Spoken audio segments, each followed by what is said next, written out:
Salve, salve, galera! Tá começando mais uma edição do Podcast, o nosso podcast que fala de tudo do mundo das duas rodas, uma produção do Motorsport.com Brasil em parceria com a Yamaha Racing Brasil.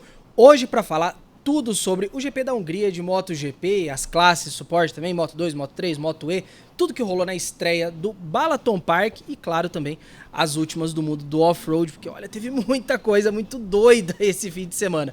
E vocês já estão vendo quem vai fazer o programa aqui comigo hoje, apresentador dos canais ESPN, Felipe Mota. Felipe, muito obrigado por estar aqui mais uma vez. Tudo bem, Gui? Um abraço, prazer estar aqui. E o nosso mestre, Fausto Macieira, comentarista do Mundial de Moto Velocidade nos canais ESPN também. Fausto, dê já o seu primeiro bom dia pro povo. É isso, bom dia Felipe Mota, bom dia Guilherme Longo, salve rapaziada ligada no Podcast, essa fusão Yamaha Racing Brasil e Motorsport Brasil trazendo as notícias do motociclismo que é tão carente de visibilidade no país do futebol e a agenda tá repleta de eventos interessantes e divertidos. Vamos lá. Como o Fausto bem disse, agenda repleta hoje e já vamos direto para o Balaton Park, na Hungria, e vamos começar falando de piloto brasileiro. Vamos entrar direto na Moto 2, porque a gente teve uma corrida com um final caótico, insano, dramático. Como definir, Felipe Mota? A gente, relembrando pra galera, tivemos vitória de Davi Alonso, colombiano vencendo pela primeira vez na Moto 2, uma performance ali na segunda metade da prova que ele deu uma disparada. O Diogo Moreira foi o segundo, Manu Gonzalez, terceiro colocado. O que dizer dessa corrida da Moto 2, Felipe, e da performance do Diogo? Tem tanta coisa que eu vou até começar. Eu vou começar pela questão do Diogo Moreira, porque senão eu vou emendar o Alonso no Diogo, no Gonzalez. Acho que foi mais uma corrida muito sólida do brasileiro, né? Um fim de semana como um todo. E se a gente parar para pensar, o Alonso fez o serviço ali para ajudá-lo no campeonato, né? Porque naquela última volta, quando Diogo estava atrás do Gonzalez, segundo e terceiro, primeiro e segundo, ele estava perdendo 5 pontos. E aí ele terminou 4 à frente. Então, aquilo do jogo de 6 pontos, nessas voltas finais, ele que estava saindo uma desvantagem na competição, né, de menos 5 para o Gonzalez, saiu com mais 4, é 9. Ele ganhou 9 pontos nas duas voltas finais, né, de tudo que aconteceu de mudança. Então, eu acho que ele tem que sair felizaço. Acho que ele mandou bem de forma bem leal, engrossado ali na última reta para o Gonzalez, que deu um famoso pastar, não sei o que lá. Mas depois também na entrevista foi, como disse o Fausto na transmissão, foi elegante. Tava com cara brava, mas teve um discurso elegante. Acho que foi uma corridaça no geral. Tem tanta coisa pra gente falar, mas sobre campeonato, Diogo Moreira tem que sair felizão, porque não só tirou vantagem do Gonzalez, como já colou no Canet para virar o segundo colocado do Mundial, se tudo der certo na próxima etapa. Falso, na Moto 2, uma festa sul-americana. Vitória do colombiano com o brasileiro em segundo e, como o Felipe disse, o contexto do campeonato ajuda, né? Manu Gonzalez agora 204, o Aron 179 e o Diogo tá chegando ali, 173. Pois é, a corrida sensacional, o Diogo liderou a maior parte da prova, o Davi Alonso largou de 8º da terceira fila, veio vindo, ele já tinha falado, quando o pneu desgasta, aí eu me sinto à vontade. E na linha do que disse o Felipe, teve um momento que poderia potencialmente ser um prejuízo de 9 para o Diogo, né? Porque se o Alonso vence com o Gonzalez em segundo, ou se o Gonzalez vence com o Alonso em segundo, o Diogo perderia 9 pontos, né? E ele chegando na segunda colocação, não para o Manu, mas para o Alonso, ele ganhou 4 pontos, que foi quase como se tivesse acontecido se ele tivesse vencido com o Manu em segundo. Ele ganharia 5, né? Descontaria 5. Descontou 4. Quer dizer, no final das contas, daquela chegada incrível, fantástica, extraordinária, aquele triscou ali no Gonzalez e tentou. Ele falou que tentou vencer, mas era muito arriscado. E o Diogo tá num momento muito sereno. E, assim, eu não sei se vocês viram, o Gonzalez, ele usa um manete bem para cima e aberto, que foi onde bateu a moto do Diogo, depois no parque fechado. Eles mostraram ali, arriscado, claro que foi a moto do Diogo, porque o Gonzalez usa a embreagem em cima e o freio traseiro embaixo. Então tem duas manetes do lado esquerdo do motor. E foi ali que eles se trombaram na reta. O Diogo perdeu por 1/10 de segundo, mas em relação ao Manuel Gonzalez, porque o Alonso não está na briga pelo título, ele ganhou 4 pontos e a pontuação máxima que ele conseguiria, a não ser que, no caso de o Alonso chegar em segundo e o Manu em terceiro, ele ganharia 9, ele ganhou 4 pontos importantes e manteve-se à frente. E a pressão agora está do lado do Manu, né? Porque o Manu estava esperando, continua esperando a decisão do jogo, parece que não vai subir para a MotoGP, né? Não será ele, o Miller chutou a porta lá para tentar ficar e parece que vai ficar, então as coisas indefinidas, mas o Diogo num momento muito bom e num crescendo em relação ao líder do campeonato, que tem uma experiência que ele não tem, já foi campeão mundial na Super Sport 300, que é bem diferente da Moto 2, que é bem diferente da Moto 3, mas um título mundial dá motivação e confiança para qualquer atleta. O Fausto falou, né, que o Diogo se preservou, inclusive a gente tem aqui um trechinho de uma entrevista que o Diogo deu ontem depois da corrida. Agradecer inclusive ao nosso colega de Motorsport Espanha, Germán Garcia Casanova, que mandou o áudio da entrevista pra gente. Então roda aí pra ouvir o Diogo falando um pouquinho desse final da prova e como é que foi ali o toque com o Manu Gonzalez. Bom, foi um fim de semana bom, acho que a gente está trabalhando do jeito que a gente tem que fazer e foi um fim de semana muito bom e uma corrida acho que muito positiva também. O David apareceu do nada, você esperava ele aí? Sim, com certeza, desde da Áustria ele estava fazendo uma boa corrida já e esse fim de semana também era um circuito parecido ao da Áustria, então eu sabia que no final da corrida ele ia estar ali com a gente, então foi uma corrida interessante. No último, aí você teve quase a chance de ultrapassar ele, não? No final. Sim, eu tive a oportunidade e acho que tinha mais chance de eu cair do que eu passar ele, então eu preferi reservar um pouquinho e acabar a corrida. E o toque com o Manu Gonzalez? Bom, acho que o toque veio porque a moto estava com o pneu da frente no ar, eu não tinha controle da moto e acabei tocando com ele, uma coisa normal de corrida, então acho que é coisa de corrida. Isso aí, esse foi o nosso Diogo Moreira. Felipe, de fato, o Diogo ele fala de se preservar, já tem que realmente estar pensando no campeonato, né? 8 etapas para o fim, 200 pontos, ele tem que pensar que agora cada ponto conta, né? Ah, sem dúvida. Eu acho que a gente passou boa parte do ano, e ele também, teve um podcast que a gente fez, que daí o Fausto trouxe uma declaração dele, e o campeonato? Não, eu tô pensando corrida por corrida, e eu acho que o pensamento era aquele mesmo. Agora não, agora tem um campeonato muito vivo. A diferença de pontos do Gonzalez é uma diferença importante, mas 8 corridas é coisa abessa numa competição que é imprevisível. Porque assim, o Diogo ganhar e o Gonzalez ser quinto, não precisa cair um meteoro na Terra, como em algumas competições automobilísticas e motociclísticas, né? Hoje em dia, por exemplo, se alguém quisesse fazer conta para pegar o Mark Marques, para falar da MotoGP, tudo bem, a gente tá falando de trocentos pontos, mas finge que seriam 30. Vamos fazer. Não, mas finge que seriam 29. Se fossem 29, a gente não falaria qualquer contexto assim de alguém virar e falar assim, vai pegar. Porque precisa torcer mesmo pro Marques cair. Cara, não precisa torcer pro Gonzalez cair. Tem jogo assim... Ganhou aqui, tudo bem que pau que bate Chico, bate Francisco. A mesma coisa pode acontecer com o Diogo. O Gonzalez pode ganhar, o Diogo ser quinto numa corrida normal. Porque além dele, Canet, Gonzalez, Canet e Diogo, Baltus tá sempre lá, Dixon aparece, aí vem o Alonso e ganha uma corrida. Então, assim, isso é normal. Tem os 3 figurinhas carimbadas, mas o rolê aleatório nem é tão aleatório. Acontece. Então, sem dúvida...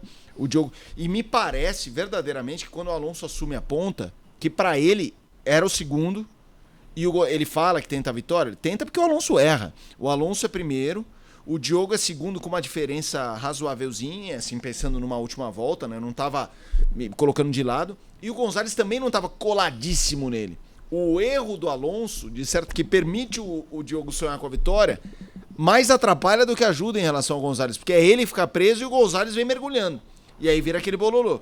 Então, sem dúvida, e para mim, voltando a esse raciocínio, para mim o Diogo naquele momento, por mais que tentasse a vitória, ele ia tentar só na boa.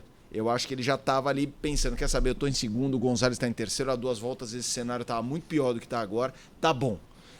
se pintar alguma coisa, eu vou para cima. Então eu acho que o Diogo agora pensa no campeonato e tá mais que certo. Ô Fausto, e o Felipe mencionou um personagem aqui que a gente já falou muito mais dele no começo da temporada, mas nas últimas corridas tá um pouco apagado, que é o vice-líder Aron Canet. Enquanto o Diogo nas últimas 2 corridas, as 2 pós-pausa de verão, tem uma vitória e um segundo lugar, o Canet tem um P10 e um P6. O momento não é nada favorável ao Canet também, pensando no título. E lembrando, né, ele anunciou a renovação de mais 3 anos agora com a equipe para continuar na Moto2. Pois é, o Canet está muito desapontado porque já viu que não vai chegar na MotoGP, né? Então ele viu isso, ele assinou com a VDS para mais um ano na Moto2, com a opção dos outros 2 ir para o Mundial do Superbike, onde ele pode ser campeão mundial, ele tem talento para isso, mas falta força mental, falta o que o Diogo tem muito, né? Não se perturbar com o que acontece em torno dele, né? Então a situação do Canet não é boa, acho que o Diogo está arrancando rumo ao título, né? Porque se são 200 pontos de vitória nas 8 etapas restantes, são 140 para os top 15 e a gente nunca sabe o que pode acontecer, inclusive acabar fora dos top 15. Então são 1.120 pontos disputáveis nas pistas pela frente, né? Então a situação é ainda bastante ampla, não só para o Diogo, para o Canet também, especialmente, mas se a gente vê ontem, o Dixon saiu na frente, liderou 5 voltas, o Diogo liderou 11 voltas, o Manu Gonzalez liderou 8 voltas, o Davi Alonso liderou 1 e ganhou. Então você nunca sabe o que vai acontecer na corrida. Você pode abrir e partir lá na frente, salvo na MotoGP. Você pode andar o maior número de voltas na frente e acabar perdendo a corrida ou perdendo a pontuação máxima. Mas é sempre importante marcar bons pontos. É isso que o Diogo tem feito e é isso que o está levando a se colocar na posição de um dos 3 pretendentes ao título, né, na Moto2. Então, isso tudo também atrasa a cabeça do Canet, que já não é muito equilibrada, né? Então, acho que o próprio Manu está sentindo esse avanço do Diogo. Sim. E por isso ele reclamou, depois recuou na reclamação, mas reclamou da chegada. Mas a Moto2 está espetacular, né? E o Diogo se firmando, administrando, lidando bem com o desgaste de pneus, com a concorrência, com as manobras de ultrapassagem, repassagem. Então, tá tudo num bom momento para ele e ainda mais com a certeza que vai estar na MotoGP no ano que vem, porque hoje foi anunciado, ainda não oficial, mas anunciado pela imprensa italiana, que o Dani Muñoz, novato que está substituindo o Denis Ondiu, que ganhou do Diogo, ninguém fala no Ondiu na MotoGP. O Dani Muñoz, que está substituindo muito bem o turco na equipe KTM, vai ser o sucessor do Diogo já na equipe Italtrans no ano que vem. Só pegando o gancho do Gonzalez, né, de estar sentindo a pressão e tal, são raras as disputas entre pilotos em que a disputa é 100% igualitária no que diz respeito à repercussão de ganhar ou perder. Por exemplo, ano passado, Bagnaia versus Martin. A gente falava o tempo inteiro da disputa e falando, vai ficar feio pro Bagnaia, se o Martin ganhar. Muitas vezes tem isso. E eu acho que essa é uma coisa que o Diogo tem muita vantagem. O Diogo, em nenhuma circunstância, a não ser em algum momento muito isolado e pontual em que ele faça uma besteira sozinho, vão falar, ele fez uma besteira. Mas em nenhuma circunstância a pressão ele versus Gonzalez está mais nele do que no Gonzalez. O Gonzalez tem esse componente que disse o Fausto, de olhar e falar, cara, ele tá chegando, então ele olha a matemática e fala, o cara tá chegando e não vai ficar legal, entendeu? Então eu acho que isso é mais uma coisa que vai só engrandecer o Diogo e razoavelmente, eu não gosto dessa palavra, mas diminuir, assim, colocar ali uma mácula na trajetória do Gonzalez em 2025, embora um piloto muito capaz. Então isso é um player no campeonato, assim, esse fator livre de pressão do Diogo. Claro, o Diogo está tentando construir a sua carreira para a MotoGP, todo mundo tem pressão, óbvio que tem, mas estou falando no embate, no choque entre os dois. A pressão é muito maior, fazendo um comparativo Bagnaia e Martin nessa disputa. Quem fica com cara de pastel na foto é o Gonzalez, e isso não acontece com o Diogo. O Diogo já tá... O conceito dele já mudou de patamar esse ano. E ainda quando a gente leva em consideração que uma possível subida do Gonzalez para a MotoGP tá ligada ao futuro do Diogo, né? é o cara que pode tirar não só o título dele, como também a oportunidade de ir pra MotoGP, porque tem essa história, né? Que dependendo do caminho que o Diogo tomar, abre-se uma porta pro Manu. Acho que inclusive essa porta pode ter se fechado no último fim de semana com a história de que Miller e Yamaha chegaram a um acordo para renovação na Pramac, como o Fausto já mencionou antes. Mas é uma pressão que acaba sendo dupla, né? Não só pelo título, mas pelo futuro, né, Fausto? Pois é, o Manu vai pegar, se pegar, a rebarba do Diogo. Se pegar, ele vai... Parecido assim, guardadas as proporções, com o que aconteceu com o Martin na ida dele para a Aprilia, né? Ele queria ir para a Ducati, o Marques foi a prioridade, ele foi para onde podia ir, para a Aprilia. O Manu pode ficar, pode permanecer, tem uma equipe forte, pode ser campeão mundial, lidera o campeonato, a próxima etapa é na casa dele, mas também é na casa do Diogo, também é na casa do Davi Alonso, também é na casa do Canet. Então, o campeonato mais colorido, com mais possibilidades de reviravoltas, é o que envolve o nosso piloto, o que dá um colorido, que dá uma atenção muito importante para nós. Então, das 3 classes dessa temporada 2025, a que está mais imprevisível é a Moto 2, onde a gente tem um potencial candidato ao título com vaga, muito provavelmente, na MotoGP no ano que vem. Então tá muito bom. E a gente fica de olho nos comentários de vocês. Vamos trazer um aqui da edição passada, falando sobre essa questão do Diogo e também essa promoção para a MotoGP. O M. Rodrigues 15 falou o seguinte, Diogo está no mesmo dilema que o Bortoleto no ano passado. Pode não ser a melhor equipe, mas não pode perder o timing. Quem não é visto, não é lembrado. E realmente, esse é o mote do Diogo. Ele está fazendo o dele, está mostrando o serviço e com isso já está com a assinatura aí do contrato quase feita para subir para a MotoGP. E vamos aproveitar esse comentário aqui para falar da classe rainha. Vamos falar do que foi esse GP da Hungria, a 7ª vitória consecutiva de Marc Marques. 7ª vitória em GPs, 14 se a gente contar as sprints, só da Marc Marques. Felipe Mota, o que falar? Ele mesmo admitiu depois da entrevista, dessa vez ele não foi tão humilde, ele falou assim, hoje não foi tão difícil. Não, porque hoje igual, sabe, problema da Fulvestre. Hoje igual na equação da MotoGP a 25, né? Assim, o hoje compreende uma temporada. A sprint ele já ganhou de lavada. E a gente viu nessa corrida do fim de semana que mesmo largando... Eu não acho que ele largou mal, acho que o Bezzecchi foi realmente espetacular na largada. O passão dele por fora é maravilhoso. Inclusive na repetição, a repetição que mostra o acidente ali da curva...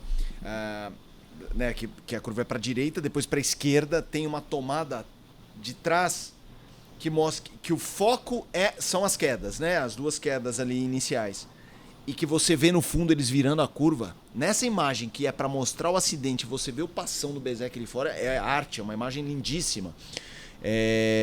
De qualquer forma, a própria transmissão, a Hamilton, a Ju e o Fausto falando assim, é questão de quando. O Hamilton foi muito bem, né? É questão de quando. E aí é isso, ele vai, negocia, ele tá com essa margem de conseguir passar sem também um super risco, entendeu? Ele vai lá, passa, vai embora. Espetacular, né? Um ano espetacular, mas que a partir de agora, faz uns 2 meses que a gente, ao elogiar a corrida dele, é o famoso chover no molhado, né? Dá quase pra cortar Desde a Tailândia. É isso, Fausto. Dá pra cortar o comentário quando o Gui perguntar pra gente, e aí, como é que foi? A gente fala, Chuim, solta aí, porque eu sei que isso dá um senso de previsibilidade e tal, mas no caso do Marc Marques, por ser essa retomada tal, tem um charme de ver até onde ele vai, que eu acho absurdo, cara. Fausto, 7 vitórias consecutivas, ainda não é o recorde do próprio Marques, ele tem 10 em 2014, mas essa já é a temporada mais dominante da carreira dele, superando 2019? Eu acho que tem potencial para ser mais dominante. Ele tem 10, né? Ele tem 10 no geral, de 14 etapas ele tem 10, tem 7 seguidas em sprint, mas tem 10, né? Em 14 provas ele ganhou 10, os outros cada um ganhou uma, né? O Bahia ganhou uma, o Alex ganhou uma, mas ele ganhou 10. O Bezzecchi ganhou uma e o Zarco ganhou uma. Então ele ganhou 10 e ganhou essas 7, que na verdade são 14. Então, e tem 8 pela frente. E na MotoGP são 37 pontos, não são 25 como na Moto2. Agora, sobre a manobra do Bezzecchi, no sábado, A única chance de animar a corrida era o quê? Se o Marques não chegasse naquela primeira de 300 mil chicanes na frente. No sábado, ele chegou na frente, tipo, sumiu, desapareceu. No domingo, ele deu uma espalhadinha na 1, né? Que a 1 é de primeira, né? Fechadinha, cotovelo. Aí nessa que ele deu a espalhadinha, o Bezzecchi veio e foi uma manobra trombando, né? Trombou nele. E a melhor manobra naquela curva 2, sem dúvida, foi a do Dixon. O Dixon passou 2, ele passou o Manu e passou o Moreira ali de forma espetacular, né? O Dixon na Moto 2 anda muito bem, é inconsistente, mas anda muito bem. Mas como chegou, e nessa que o Bezzecchi passou batendo, não passou limpo igual o Dixon, o Marques recuou para terceiro. Quem tomou a segunda posição? Bezzecchi na ponta, Morbidelli na segunda posição. Então deu um colorido inicial na corrida, né? Que a gente sabia que a história já estava pré-contada, né? Que a história é o Marques, é a temporada do Marques, e ele passou o Morbidelli, cozinhou ali, acompanhou, estilo. E ainda teve o problema do Gian Antonio, né? Que a moto bichou, e aí ele falou, tem que trocar de moto, ficou na dúvida se trocava, se não trocava, teve que trocar, trocou, comprometeu totalmente a corrida dele, que estava na primeira fila também, poderia ter sido um adversário. Mas, se a gente olhar com calma, não tem adversário, né? Ele esperou o Bezzecchi desgastar os pneus, o Bezzecchi estava de pneu macio, ele estava de pneu médio, foi lá, pum, né? Foi embora, passou, foi embora, abriu um boqueirão, fez parcial vermelha na última volta, sumiu, desapareceu, como tinha desaparecido na véspera. Então, o momento é todo do Mark Marques, e eu fiz um cálculo aqui, que são 200, deixa eu ver aqui, que eu fiz um cálculo que ele pode fechar esse título em Misano? Misano é mais difícil. Cadê? Eu achei aqui no meu coisa aqui, são 455 pontos contra a vantagem sobre o Alex Marques é de 175 pontos. E a gente tem ainda pela frente 207... Porra, tem que achar isso aqui, peraí. Pontos de P1, 37 vezes 8, tá? Achei aqui no meu laptop. Achei aqui. 275, são 296 pontos de vitória, tá? Ele tem agora esses 175 pontos. Só que esses 275 pontos de vitória serão 259 na Catalunha. Serão, em Misano, 222. Qual é a vantagem? 175. Tem os 140, mais os 37, mais os 39 da corrida sprint. Então, a possibilidade dele chegar em Misano com 222 pontos na frente do segundo colocado, se hoje ele tem 175, é real. Não é provável, mas é real. Mas no Japão, ele terá, se as coisas andarem do jeito que estão, né, independente do que ele fizer, todo mundo fazendo 0 ponto, serão 185 pontos no Japão. Quantos ele tem de vantagem agora? 175. Considerando que tem ainda os 140 mais a pontuação da corrida sprint, tudo pode acontecer. Então, Misano é possível, Japão é provável, mas título é inevitável. Só pra gente fechar Mark Marques e falar dos outros destaques, eu quero palpite de vocês. Que o título vem, todo mundo sabe. Quando vem o título? Catalunha sabemos que não, matematicamente impossível. Misano, como o Fausto falou, dá. Japão é mais provável. Vocês acham que vem Misano, Japão ou depois? Fausto, vou começar contigo. Eu acho que vem Misano. Eu gostaria que viesse Misano logo para resolver. Porque o momento do Marques é acentuado pelo mau momento dos seus perseguidores. É isso. Salvo o Bezzecchi. Né? O Bezzecchi tá ali avançando. Mas que tá basicamente fora da briga pelo título. É isso. Alex todos estão, na verdade. Alex Marques. Pois todos estão. Mas os dois perseguidores. Sim, exato. 175 pontos não é perseguir. É isso. Né? 218 pontos não é perseguir, né? Comboiar de longe. Ih, passou lá na frente, né? Pô, é muito... Então, o momento do Marques, que ele vai levar para a Catalunha, ele não é bom na Catalunha. Teve uma corrida que eu assisti, a gente transmitiu da Catalunha, acho que ele caiu 9 vezes. Ele caiu até saindo do box, lembra? Ele tropeçou no partidor e caiu de pedestre. Então a Catalunha não é a melhor pista para ele. Porém, quem ganhou lá no ano passado? Bagnaia, né? Quem ganhou lá no ano passado, Bagnaia. Mas o momento é do Marc Marques. Ele está falando assim, como é que eu vou me sentir quando eu não for o mais rápido? Ele falou isso ontem, depois da corrida na coletiva. Quer dizer, ele se sente o mais rápido. E quando você mais confiança tem, mais rápido anda, flui, né? Numa pista, vamos dizer, eu queria saber também a opinião de você. Achei a pista péssima, achei a pista muito ruim mesmo, perigosa. Teve aquela situação do cinegrafista, poderia ter tido uma situação muito ruim com o Enea Bastianini. Achei a pista muito abaixo do padrão que se deveria exigir para ter uma corrida. Deve ter algum outro fator envolvido aí, muito provavelmente comercial e político. Felipe. Eu vou votar aqui, vamos lá. Primeiro que eu acho que os dois, tanto o Misano quanto o Japão, tem um tempero curioso, legal, né? Sim. O Marques ganhar na Itália, ser campeão em território italiano. Na casa do Rossi. Na casa do Rossi. E da Ducati, ou no Japão, na casa da Honda, onde ele tem o famoso, ele pode sair sorrindo na foto e oi. Alguém já vai ganhou arrancar... dois títulos lá, ganhou 2 títulos lá. E qualquer um dos dois, alguém vai arrancar os De cabelos. Honda, né? Exato, mas de Honda. Agora é o beijo no ombro, né? Beijinho no ombro. Porque é o que a gente falou, primeira metade do campeonato, o Alex Marques ia pro pódio direto, o Bagnaia mesmo, meia bomba, ia para terceiro. Cara, os dois sumiram, o próprio Alex, a gente tá falando um pouco da queda do Alex. A gente tá ressaltando, o que eu acho certo, a ascensão de alguns, como o Bezek, que a gente vai falar já. Mas é isso, o Marques, você fala assim, eu acho que o Marques vai ganhar as próximas? Acho. E eu acho que os outros, pelo que a gente tá vendo, vão mal.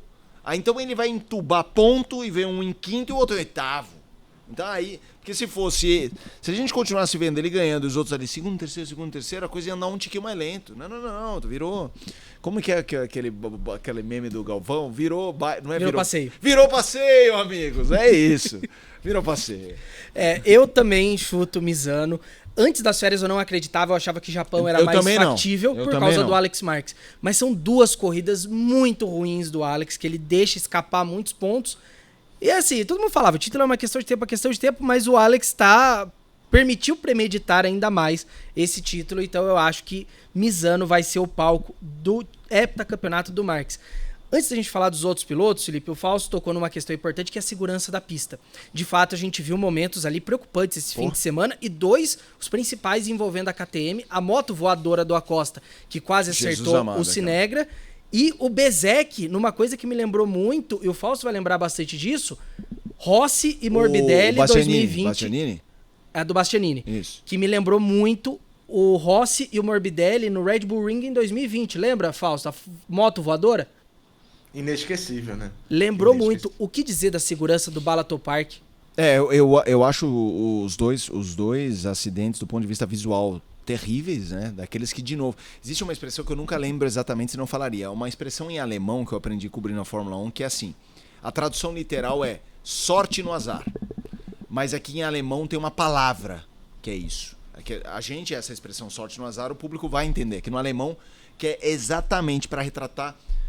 Porque quando você vê uma imagem... Sabe aquela imagem que você fala, não, o cara deu azar. Mas que a gente, quando assiste, fala, nossa, Deus estava presente. Que é o Bastianini. Ele cai, ele tinha 1000 motivos para estar pé da vida. Mas depois do que aconteceu, você fala assim, Jesus amado, levanta a mão pro céu e é a sorte no azar. Mas a do cinegrafista eu acho pior, a imagem. Assim, cara... Que horror. Não, é que a do Bastianini a gente podia... A gente viu ao vivo, né? A do Acosta, a transmissão não mostrou a dimensão. A do Bastianini, na hora você faz... o Fausto na transmissão, você vê o Hamilton narrando e você vai assim... que é aquele de meu. Graças a Deus. Só que assim, estamos falando de corrida, né? A gente, de quando em quando, vai ver isso. Uma moto quase acertar um cinegrafista não pode ter um contexto que envolva a corrida. Tem que ter ali toda um preparo, um posicionamento que estude esse tipo de coisa. A não ser que seja algo muito aleatório de uma moto explodir no meio da reta, você fala, aí não tem como prever. Mas eu achei aquela dinâmica daquela passagem horrorosa, assim, ela é assustadora. Toda chicane tem chance de acontecer aquilo, né? Toda, sim, né? sim. Mas, em geral, as chicanes, elas são posteriores ao traçado. O traçado Áustria, tiveram que fazer uma chicane ali depois dessa situação que o Guilherme lembrou e é inesquecível para quem estava lá, dá pesadelo. Então eles tiveram que fazer uma chicane ali, ficou mais perigosa, mas é de baixa. Mas você já fazer uma pista num espaço imenso, cheio de chicane, com uma pista de 12 metros de largura, reta, chicane, é horrível, muito ruim, e a área de escape, é claro que era insuficiente. Né? A área de escape era insuficiente, porque senão a moto não tinha chegado naquela velocidade, naquela proporção. Podia ter matado o cara, podia. Pegava na câmera, a câmera ia nele, ele estava numa plataforma. Uma situação que não sei quem homologou essa pista, mas foi uma homologação muito, né, negligente, a meu ver. Né? Espero que os padrões de segurança funcionem, torço e para que Goiânia passe por toda essa homologação com padrões muito mais impecáveis e exemplares do que é essa pista. Porque Goiânia, como Mugello e as outras, é uma pista antiga que você vai adaptando conforme as motos funcionam. Mas essa era do nada. É você fazer uma do nada, como o Qatar fez e tal. Então faz do nada, tem espaço como no Qatar, faz uma pista imensa, com área de escape imensa. Não foi o que aconteceu. A meu ver, não tem muita razão para isso não ter sido levado em conta. Bem, em meio a muitas críticas dos pilotos, a gente teve destaques positivos na corrida. O primeiro aqui já foi bastante citado, mas eu queria aprofundar um pouquinho mais, que é Marco Bezzecchi. O momento do Bezzecchi é muito bom. Eu tô olhando aqui o retrospecto dele das últimas 5 corridas. São 4 pódios, 2 segundos lugares, 2 terceiros lugares. E, Felipe, aos poucos, ele vai realmente comandando a ação da Aprilia, né? Apesar de que o Martin teve um bom fim de semana. Eu acho que até o combo Aprilia é positivaço, assim. Mas tudo bem, a gente pode falar do Martin até depois. O Bezzecchi foi muito bem, muito bem. Aliás, concordo, a segunda metade... na verdade, você puxou até umas provas anteriores à metade, mas essa segunda metade, a volta da segunda metade, ele mostrando sua força, a Aprilia mostrando, e eu disse quando a gente fez aquele programa preview, o que você quer ver? Eu queria ver o Martin. Tudo bem, dá pra falar do Martin, porque de fato eu acho que ele fez uma corrida muito sólida e a gente sabe que ele diante de tudo que ele teve, por mais que se fale, não, tô bem e tudo mais, 100% eu acho muito difícil a gente ver o Martin um ano inteiro. E ele tá lá. Mas falando do Bezzecchi, acho que foi uma ótima corrida do Bezzecchi, tanto o início ali, o passão por fora, quanto depois engrossando pro Marques até a página 3, a corrida dele não era com o Marques. E aí veio a Acosta com tudo, uma batalha bacana também, e ele terminando no pódio à frente do Martin, porque assim, a gente tem que sublinhar a boa corrida do Martin, a gente tem que parabenizar a boa volta do Martin, mas ainda assim o Bezzecchi está com o campeão reinante, o coleguinha tem o número 1, então assim, ele está internamente mostrando força, no contexto geral mostrando força, e acho que a Aprilia talvez seja a equipe que nessa segunda metade, é o começo só da segunda metade, né? A gente fala segunda metade mesmo não sendo exatamente a metade, né? Mas o segundo semestre. E eu acho que depois de uma primeira metade em que falava-se muito com preocupação da Aprilia e da KTM, a gente está vendo que a segunda metade pode ser, talvez se não hiper positiva, mas de luz no fim do túnel, de virar a página e seguir em frente, porque o fim de semana da Aprilia, Bezzecchi e Martin, eu acho que é louvável, assim, é de palmas, sem exagero, eu acho que os dois merecem palmas. Ô Fausto, passar para você comentar também da dupla, só lembrando para a galera que tá assistindo em casa, o Martin, uma corrida de destaque largando de 16º para terminar em 4º, né? É isso. Pois é, um grande resultado do Martin e melhor, dando a ele cabeça para ver que a moto é boa, para ver que a moto pode se aproximar, né? Essa era uma pista onde a gente achava que a KTM ia andar melhor. Andou. O Acosta está no segundo ano, ele está cada vez mais obcecado em vencer. Ele é obcecado, né? E não conseguiu vencer. Talvez se tivesse feito treinos melhores, menos acidentados e tivesse largado melhor, poderia brigar pela vitória, mas não tem equipamento para vencer, assim como o Bezzecchi, apesar de todos os progressos, e o do Martin a reboque, não tem equipamento para bater a Ducati. Porém, o Marques salvou a Ducati ontem, né? Salvou. Se você ver, a segunda Ducati é do Morbidelli em 6º. O Morbidelli chegou atrás do Marini, chegou atrás do Acosta, chegou atrás do Bezzecchi, né? Então, a supremacia da Ducati não é tão grande. O avanço da Aprilia, acho que é mais consistente do que o avanço da KTM, que tem problemas maiores para resolver. Mas ainda assim, foi muito bem. A KTM foi, o Paul Espargaró chegou na frente. O Paul Espargaró chegou na frente do Bagnaia. Tudo bem, o Bagnaia teve que cumprir volta longa, mas quando tá na fase ruim, tudo é ruim, né? Ele saiu reto lá, ele cortou a chicane porque não foi por querer, né? Ele perdeu o controle da moto e ia cair. Aí ainda tomou uma volta longa, porque cortou a chicane e terminou atrás do piloto de teste que simultaneamente atua como comentarista da TV. Não pode, pô. Não pode. O bicampeão do mundo, tricampeão do mundo, bicampeão da MotoGP, vice-campeão no ano passado, não pode passar por uma situação dessa. Aí ele tem falado no final das corridas, não, o resultado não espelha o progresso que eu obtive com a moto, estou me sentindo mais à vontade. Mas está difícil de sustentar esse discurso, né? Cada vez mais difícil. Vamos ver, foi na Catalunha que ele tomou, que foi o Brad Binder passou em cima da perna dele, lembra? Então, é uma pista mais de alta, é uma pista que teoricamente pode favorecê-lo, ele tem bons resultados lá, vem de vitória lá. Então, pode tentar virar esse jogo. Porém, está muito difícil para ele fazer isso e acho que as esperanças dele fazer alguma coisa efetivamente concreta, de bons resultados, está em Misano. Só que se chegar em Misano, com o Marques podendo fechar o título lá, e a motivação, e a vontade, não vai dar certo. Então, torço para que o campeonato seja mais aberto, como está o campeonato da Moto2. É o melhor campeonato deles, o da Moto2 e o da Moto E, que também está em aberto, mas Moto3 e MotoGP, acho difícil uma reviravolta, especialmente na MotoGP. Também. O que eu acho que, ouvindo o Fausto aqui, fazendo uma reflexão no que foi o ano passado, tentando ver o copo meio cheio para quem não é Marc Marques, né? Porque o ano passado o Bagnaia e Martin, eles disputavam o título, mas os outros até podiam sonhar em ganhar corridas deles, mas dificilmente brigariam pelo campeonato. Então era uma trocação de ser terceiro, quarto, quinto, sexto. Esse ano não dá para sonhar ganhar do Marques, mas você pode imaginar ser o primeiro dos outros, e aí é um primeiro dos outros que você tá no lucro, seja o que acontecer, porque Acosta, Bezzecchi, Martin, seja quem for, o próprio Alex Marques, o que foi no primeiro semestre, considerando o calvário do Bagnaia, vai estar o Bagnaia afundado no calvário, e quem se projetar vai estar muito bem na fita. Claro que nesse bem na fita, com sobes e desces, e a gente tá vendo isso, o próprio Alex Marques, ele teve um primeira metade bestial e a segunda começou meio besta. Então, assim, mas eu acho que, pegando assim, Bezzecchi, Martin, Acosta, gente, a gente viu o Aldegger andando muito bem na corrida passada. Nessa, quando ele teve a queda, ele estava em quinto ou sexto, de novo. Então eu acho que é uma segunda metade de um campeão já consagrado e de uma boa disputa. É que nem aquele Oscar que a categoria de ator coadjuvante tem mais tempero do que a de ator principal. Sim. Porque tem muita gente que pode ter uma segunda metade elogiosa da gente ficar falando aqui. Pô, vou dar um exemplo, vou trazer um cara que eu nem sei se está na pauta.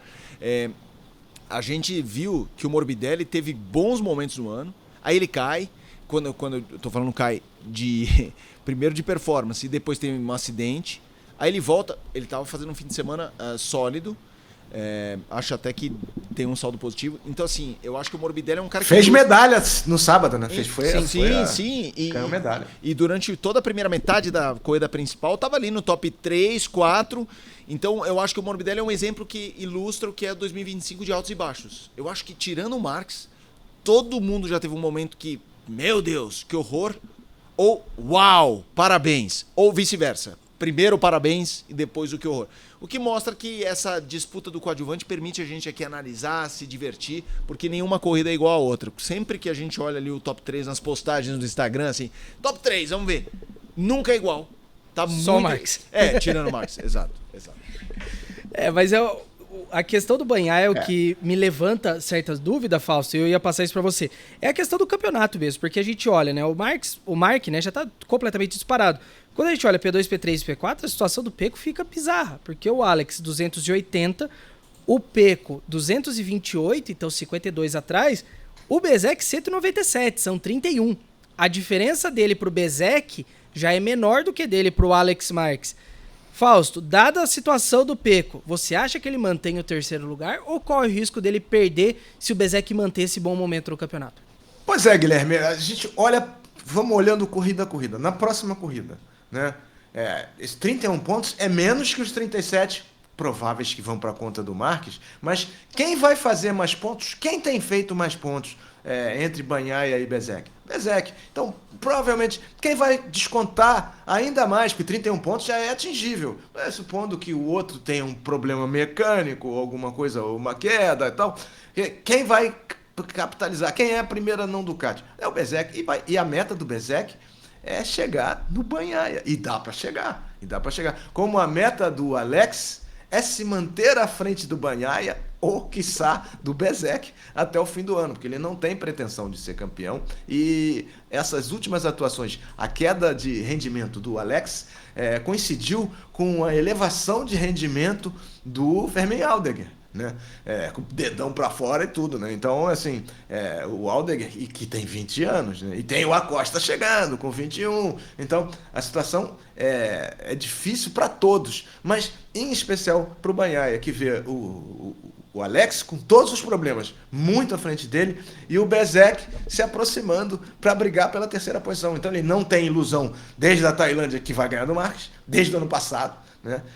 E ele está ficando sem ilusão de buscar o Alex e mais. Estava preocupado com quem vai chegar nele, que no caso é o Bezzecchi. E o Martin, com o resultado de ontem, de P16, como você falou, para P4, vai sair com tudo na Catalunha, né?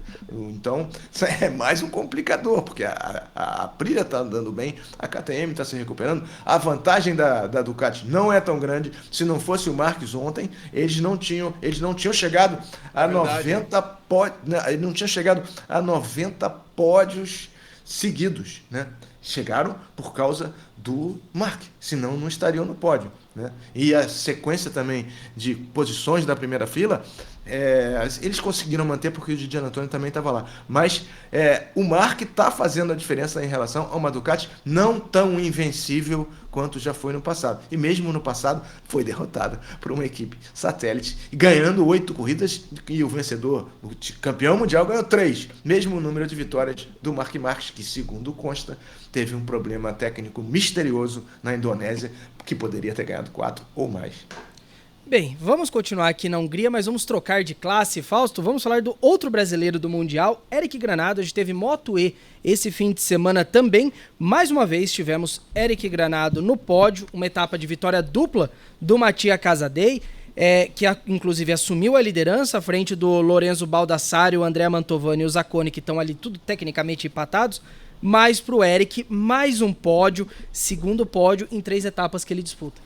Pois é, e o Eric ainda não recuperado, né? O Eric foi bravo, foi corajoso, uma pena o piloto húngaro, né?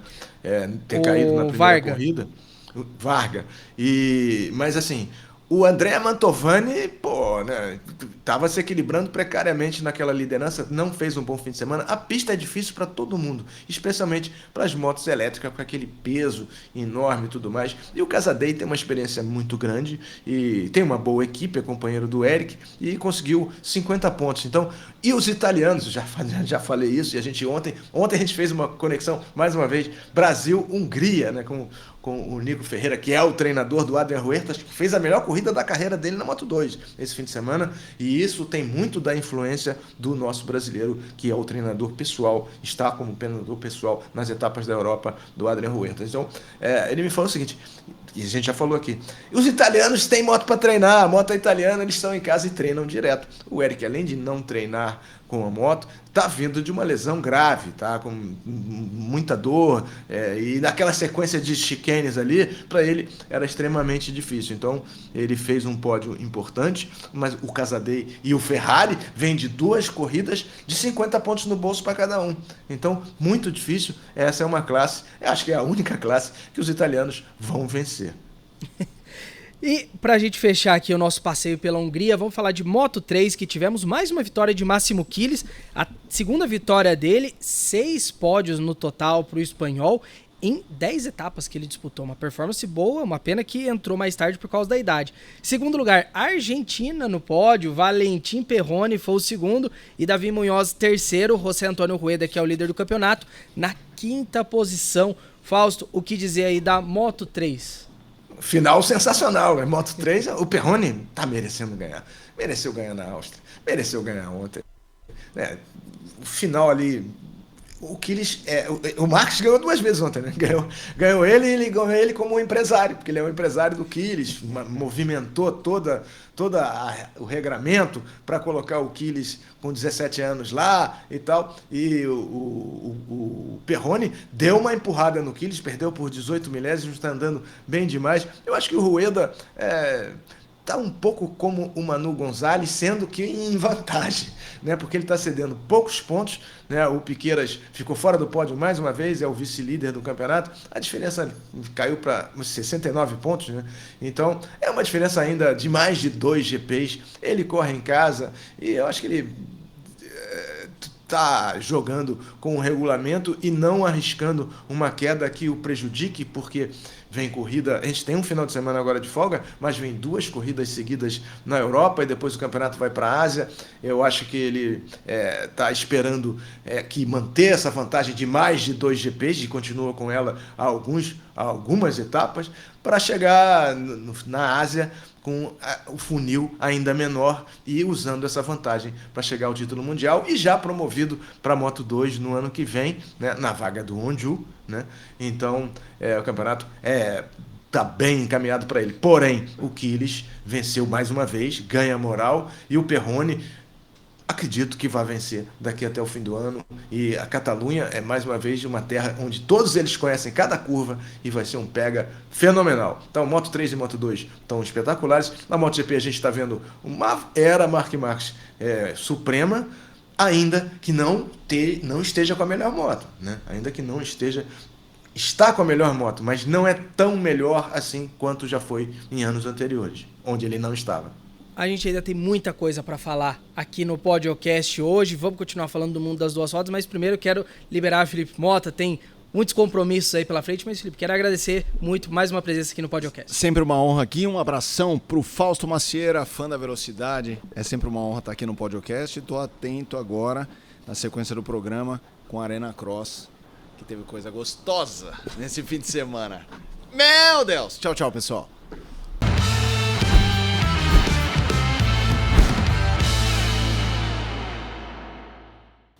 Minha gente, como o Felipe Mota disse, vamos falar de Arena Cross, porque esse fim de semana tivemos a final da temporada de 2025.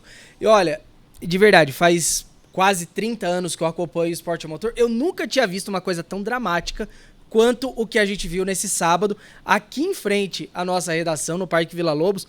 Vamos começar falando da classe AX2, porque a gente teve o título do Betibúrcio e o vice-campeonato do Hard Munhoz, que dominou a bateria final da classe, mas o destaque da noite, claro, era a categoria Pro. A gente tinha uma disputa aí do Jim Wilson, piloto da Escócia, e o Enzo Lopes, piloto brasileiro da Yamaha.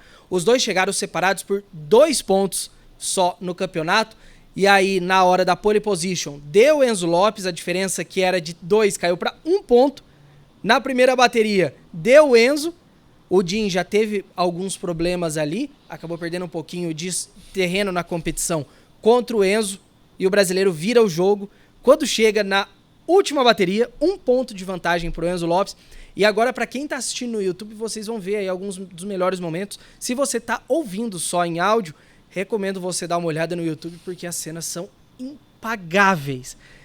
Início da última bateria, o Enzo consegue se colocar à frente do Jim Wilson, só que erra numa das curvas e acaba se confundindo ali, os dois acabam andando juntos. Em um determinado momento antes do fim da primeira volta, o que acontece? Os dois candidatos ao título se enroscam, vão ao chão, o Enzo consegue sair na frente e era uma disputa ali, quem terminasse antes sairia com a vitória. Só que aí entra Gabi Andrigo, outro piloto da Yamaha, infelizmente acabou sofrendo uma queda ali e a moto ficou parada no meio de um trecho de Costelas. Nisso, o que acontece? Os pilotos começam a passar por cima da moto do Gabi Andrigo, incluindo o Jim Wilson, que teve um problema com a moto a partir dali, o vazamento de óleo da parte da embreagem, e o Enzo acabou caindo ali, levantou, conseguiu continuar com muitas dores, mas nisso, até ele voltar, ele perde uma volta e meia para o Jim Wilson. Tudo parecia que o campeonato estava acabado, ia terminar ali, só que o Jim, com esse problema de vazamento, começou a perder um pouquinho de rendimento, o Enzo voando pela pista. Quando faltavam 3 minutos para o fim, o que acontece? O Jim Wilson, com esse vazamento do óleo na parte da embreagem, acabou tendo que parar para tentar colocar um pouco de óleo ali para ver se conseguia chegar até o final. O Enzo, voando pela pista, consegue reduzir uma volta, estava se aproximando. O Jim Wilson se arrastando na pista na última volta. O Fausto vai comentar na sequência. Era um negócio absurdo, ele não estava nem conseguindo fazer os saltos, ele estava só andando, literalmente. Mas aí o Enzo acabou tendo também uma queda na última volta, faltando algumas curvas para ele alcançar o Jim Wilson. E assim, tivemos o título do piloto escocês. Um final de tirar o fôlego de todo mundo. E agora, Fausto, eu jogo para você. Eu resumi mais ou menos para a galera o que aconteceu. Mas o que dizer dessa final? Foram 12 minutos de uma insanidade pura que eu nunca tinha visto na minha vida. Pois é, competições são assim, né? Não tem roteiro, não é um programa que você possa refazer, né? Tudo indicava, depois da pole, depois da vitória na corrida 1, a pista era bem difícil, né? A pista era muito técnica, umas sequências de obstáculos que, se você não emendasse no ritmo certo, se você passasse do ponto de aterrissagem, você já comprometia a próxima sequência. Então, todo mundo caiu, né? O Greg Aranda caiu, o Enzo caiu, o Wilson caiu. Era a pista muito difícil, muito técnica, impressionante as classes de mini conseguirem andar ali com um bom ritmo.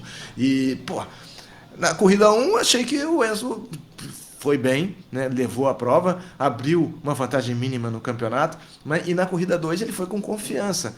Porém, o Gabi Andrigo largou na ponta nas duas, né? E é difícil ultrapassar o Andrigo, porque o Andrigo acho que tem uns 2 metros de altura, né? Enorme, na 450. E ele abriu as duas, né? A primeira curva era para a esquerda. Ele abriu, no que ele abriu, o Enzo meteu por dentro e tomou a ponta. Mas aí a competição foi se desenrolando, parecia que o Enzo tinha uma vantagem, mas aí ele caiu logo de cara também. E os dois caíram, né? Ele e o escocês caíram, né? E nessa o francês tomou a ponta. Foi um caos total, que aumentou muito depois da queda do Andrigo no meio da sessão de costelas. A sessão de costelas em si já era difícil. E você, apesar dos bandeirinhas terem funcionado, alertado, não tinha muito como mudar de linha na sequência de obstáculos. Aí nessa o Jim caiu, e o Enzo caiu, a moto do Jim ficou avariada, o Enzo ficou com o guidão todo torto e demorou a se recompor. O Jim saiu com a moto vazando óleo lá, parecia que não ia completar a prova, e a equipe dele conseguiu, de alguma forma, completar, colocar mais um pouco de óleo na carcaça. Quebrou, né? Porque pegou na pedaleira da moto do Andrigo, e ele foi muito esperto, porque ele sabia da aproximação do Enzo e estava com a moto já perdendo rendimento novamente. Então, o que ele fez? Ele foi devagar na última volta para não ter que fazer mais uma, né? Ele perdeu a corrida, mas ganhou o campeonato, e o Enzo, por circunstâncias, dessa vez ficou ali muito próximo dele, mas também não tenho o que dizer, os dois deram tudo de si, aliás, todos, né?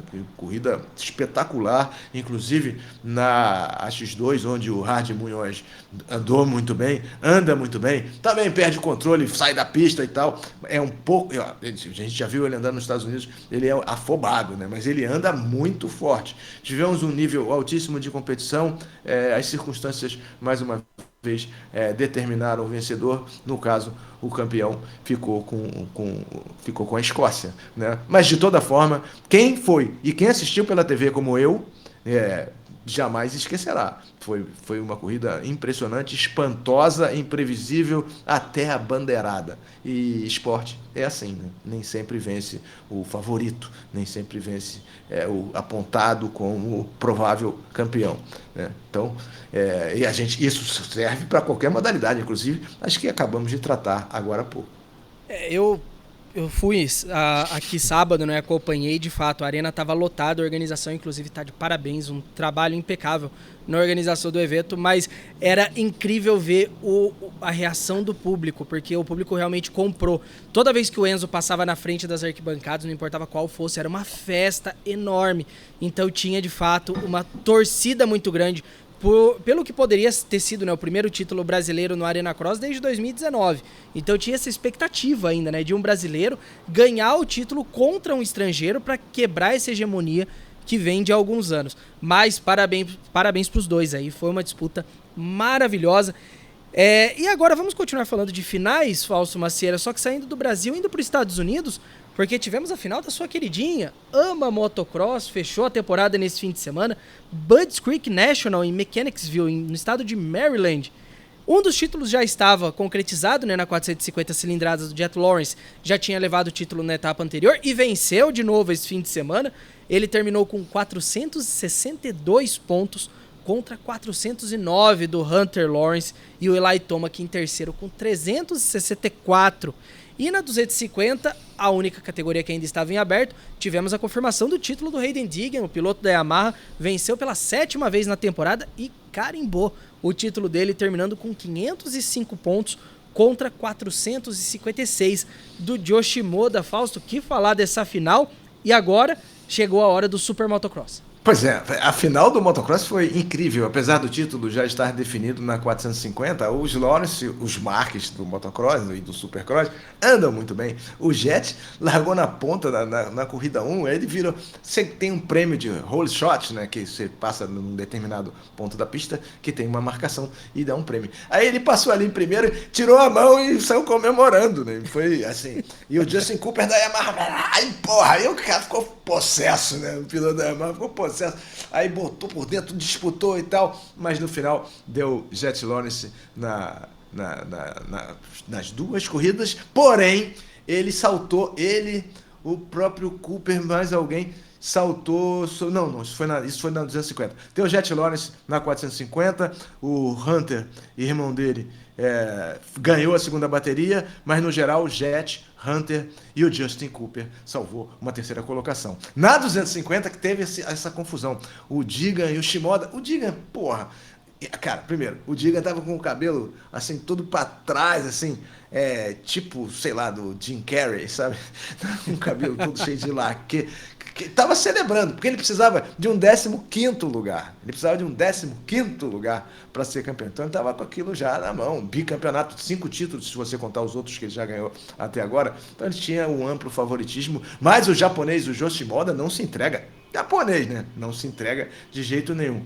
E eles, na corrida 1, eles saltaram com bandeira amarela num obstáculo que não era para saltar. Ele, o Shimoda e mais um outro piloto, e foram punidos por causa disso. E aí a vitória foi do Cole Davis, de 17, acho que já está com 17, tinha 16 até pouco tempo, um piloto da Nova Zelândia que competiu muito bem no Supercross, se machucou, e, porra, chegou em segundo, mas como eles tiveram uma penalização na corrida 1, o Cole Davis venceu pela primeira vez no AMA Motocross, mas ainda assim, aí o Diggan já tinha confirmado o título. Na segunda bateria, eu acho que o Diggan já venceu direto, venceu à frente do Shimoda, que foi um segundo brilhante de uma disputa com todo o favoritismo do Diggan, o Shimoda sendo um japonês nos Estados Unidos, com todas as dificuldades, foi vice-campeão de maneira brilhante, resultado muito bom para a Yamaha, e o Diggan agora, Diggan, Hunter, Jet, Shimoda e companhia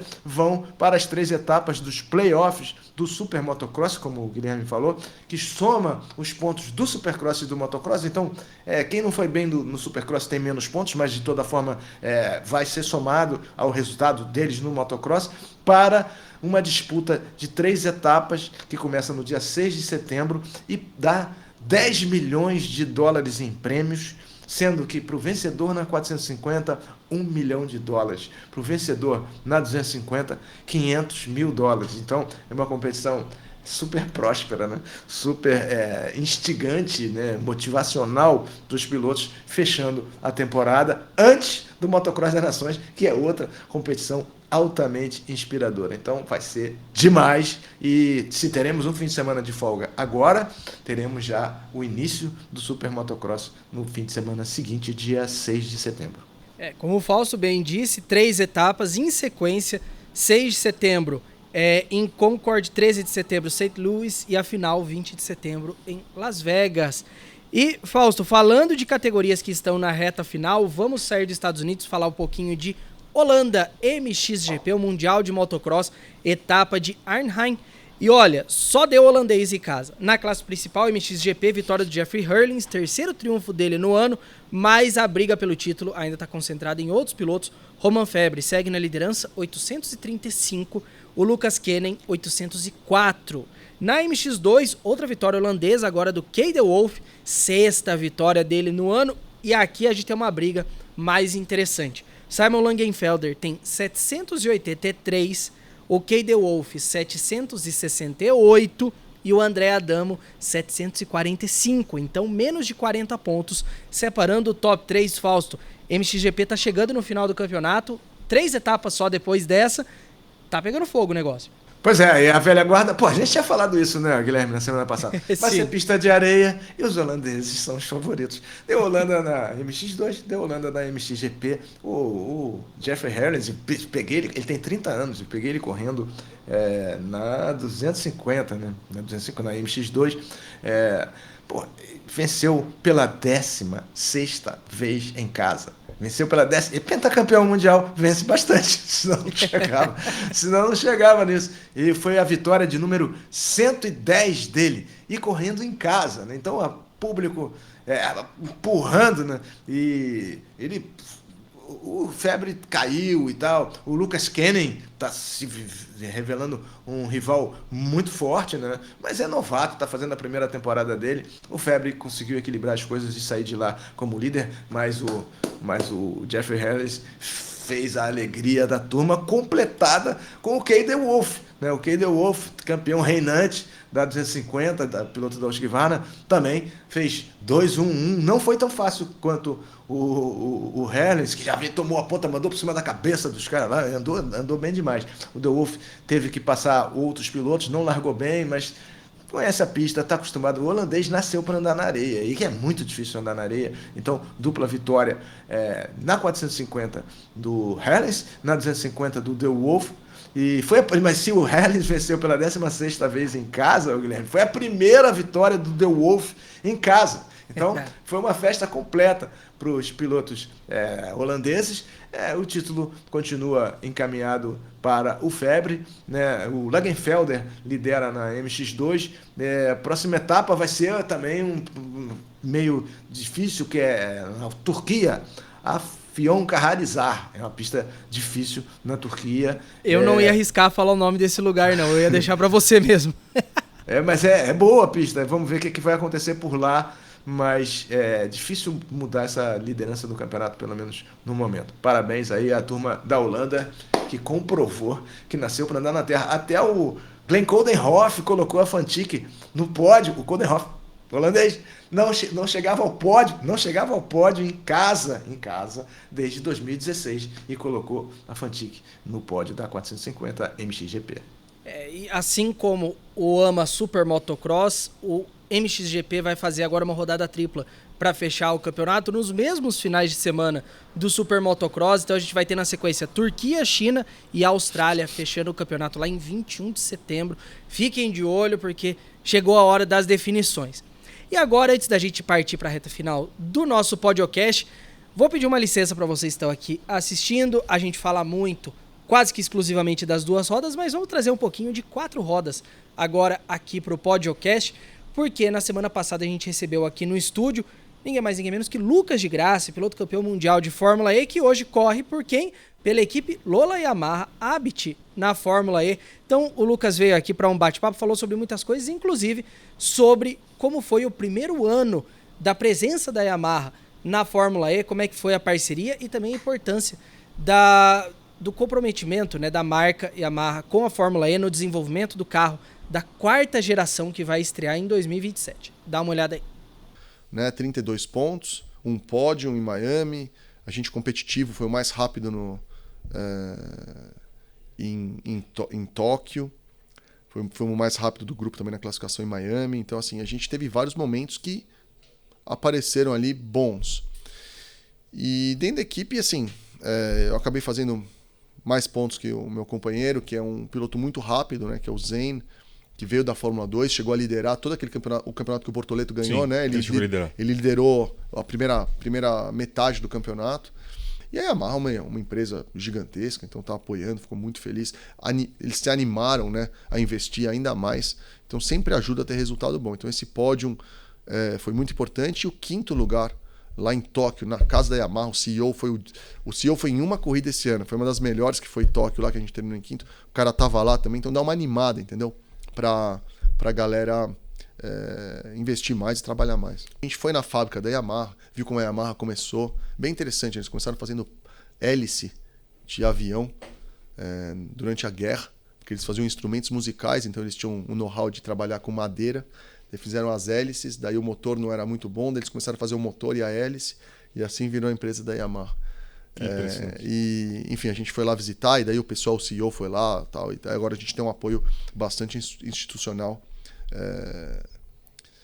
da Yamaha. E o primeiro motor que a Yamaha está fazendo do zero mesmo, todo o desenho, tudo, é o motor da temporada da geração 4, né? Esse motor atual é uma mistura de supplier com tecnologia, é meio assim, vamos fazer o primeiro carro. Então, quem tem o inversor é muito complicado de fazer. Pega o inversor do mercado, aí a gente faz um pedaço do motor. É meio que junta os Legos ali e faz algo que está funcionando. Mas para desenvolver do zero é uma coisa que leva anos. Então a Yamaha, desde há 2 anos atrás, já está desenhando um motor que a gente vai usar em 2027. Esse foi o grande Lucas de Grassi, falando um pouquinho aí sobre como que é ter a presença da Yamaha na Fórmula E, no mundo das 4 rodas.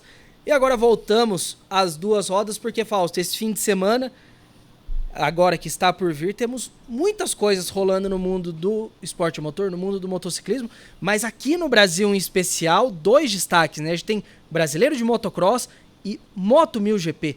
O que falar e o que esperar dessas 2 etapas no fim de semana? Pois é, esperar muita emoção, títulos em reta final no Mundial do Brasileiro de Motocross, né? Pegas entre pilotos consagrados, pilotos estrangeiros e pilotos nacionais. O Fábio Santos na briga pelo título na classe principal, a 450. E também o Moto 1000 GP voltando, né, em Cascavel, no Paraná. A corrida do Brasileiro de Motocross vai ser em Rio Verde, em Goiás. E a corrida da Moto 1000 GP será em Cascavel, no Paraná, também valendo como rodada tripla. A gente teve o cancelamento de uma rodada por uma infelicidade circunstancial que acontece em qualquer competição, em qualquer esporte, e especialmente nos esportes a motor, e vamos ver aí a dobradinha da etapa de Cascavel, que vai animar demais o campeonato nessa temporada, cheia de categorias, cheia de possibilidades e modalidades e classes diferentes, tanto na terra quanto no asfalto. O Campeonato Brasileiro é, no momento, o melhor campeonato da América Latina. Não é à toa que estamos cheios de estrangeiros no partidor de largada, no motocross e no grid, no asfalto. O Brasil aí num momento muito legal, então reforçando o Brasileiro de Motocross, penúltima etapa esse fim de semana em Rio Verde, penúltima etapa do Brasileiro, mas tem a final da YZ 125 Cup. Temos aí a grande final entre o Cauã Vieira, brasileiro, está liderando 160 pontos, e o Rodrigues Tuardo, chileno, está em segundo com 135, os dois aí disputando o título. E o Moto 1000 GP, como o Fausto bem falou, Cascavel, rodada dupla, no caso compensando as provas da etapa de Curvelo que não foram realizadas. Moto 1000 GP, lembrando, você acompanha a transmissão das corridas aqui na Motorsport TV Brasil. E com isso, Fausto, vamos chegando ao final de mais um podcast, mais uma maratona em que a gente falou de tudo e mais um pouco. Quero agradecer a tua presença em mais um podcast aqui com a gente. Eu que agradeço, o Guilherme, você, o Felipe, a Motorsport Brasil, a Yamaha, por abrir esse espaço importantíssimo para o motociclismo, e boa sorte para os pilotos que vão competir nos campeonatos nacionais no asfalto e na terra, que seja um fim de semana divertido para todos, que ninguém se machuque e que as coisas continuem assim, cada vez mais ascendendo, ganhando espaço na imprensa, ganhando espaço entre o público, porque o motociclismo motociclismo é um esporte fascinante e a gente tratar dele aqui com profundidade é um privilégio, é muito positivo para todos nós que somos apaixonados pelas duas rodas e o motor. Então é isso, valeu rapaziada, boa semana, aquele abraço, acelera Brasil! É isso aí, minha gente, o podcast hoje vai ficando por aqui. Não esqueça de deixar o like, deixe seus comentários. Semana que vem a gente vai ler comentários, vai ler perguntas de vocês. Então deixa aqui na área de comentários. Não esqueça também de se inscrever no canal, ativar as notificações para não perder nada. Como eu falei, tem Moto 1000 GP aqui na Motorsport TV Brasil nesse fim de semana. É isso aí, valeu e até a próxima.